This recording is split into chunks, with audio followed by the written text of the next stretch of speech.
Age of Faith series that we're doing right now. And we're going to take a look at the Gothic style. The Gothic style, it's just mind-blowing that art and architecture moved that far forward. That far forward at this place in history. So let's take a look at that. Born in the region of Paris, the Gothic style would express a new Northern European aesthetic. It is an elaborately decorative medieval building style of the 12th through 15th centuries, whose unique features were the pointed arch, the ribbed vault, the exterior flying buttresses, high ceilings, and stained glass windows. I mean, the thing to realize while this is going on is the lack of power tools. You don't have power tools, not to mention big cranes and equipment like that. So the artisans it took to gather from all over Europe to just build one of these things, amazing. And sometimes it took centuries, hundreds of years to finish one cathedral.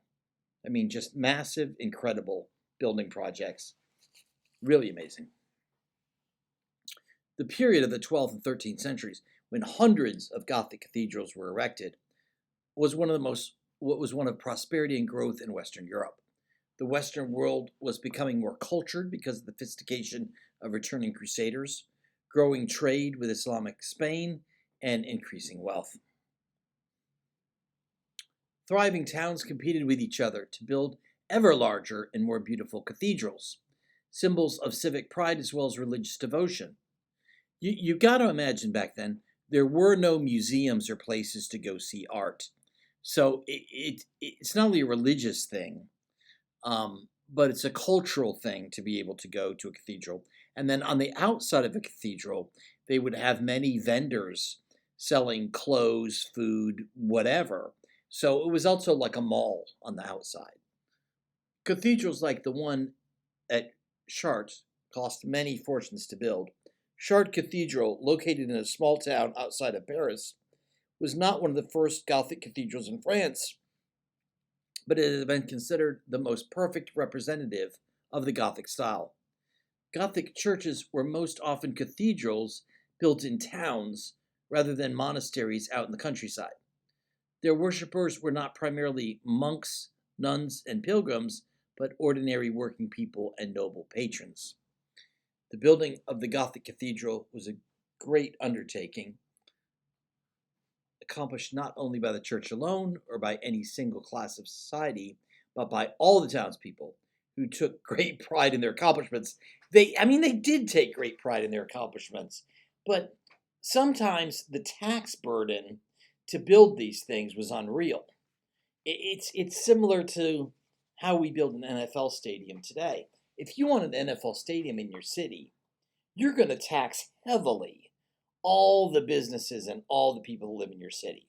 And you're going to say, hey, don't worry about this taxes that we're putting on you to build this thing, because, once it gets built, people are going to come from out of town. They're going to want to see a game. They want to go out to eat. They want to stay in a hotel. And, you'll get your money back. Well, sometimes, and sometimes not. So if you're going to put that heavy tax burden on these people for decades, if not longer, there was some backlash. Let me put it that way. At Chartres, noble patrons paid for the elaborate sculpture decoration over the doorways and competed with each other to erect even more beautiful statues and stained glass windows. The unique features of Gothic architecture is the pointed arch, the ribbed vault, exterior buttresses, and stained glass windows. The pointed arch made it possible for churches to become much taller than had previously been possible. The weight of these dramatically soaring arches was carried not by the walls, but by reinforced ribs that created a stone skeleton for the structure. So if you're going to fill the walls with stained glass windows, the walls of the cathedral cannot be load-bearing because it would not hold up the ceiling, the roof. So they drove the weight outside with these flying buttresses and then drove the weight into the ground. Look at this. Will you look at the detail there? Chipping away stonemasons. In contrast to Greek temples, which are usually horizontal, or Romanesque churches, which often appear to be based on the square, the lines of Gothic arches or spires seem to soar towards the heavens, as seen in the facade of Rheims Cathedral in France.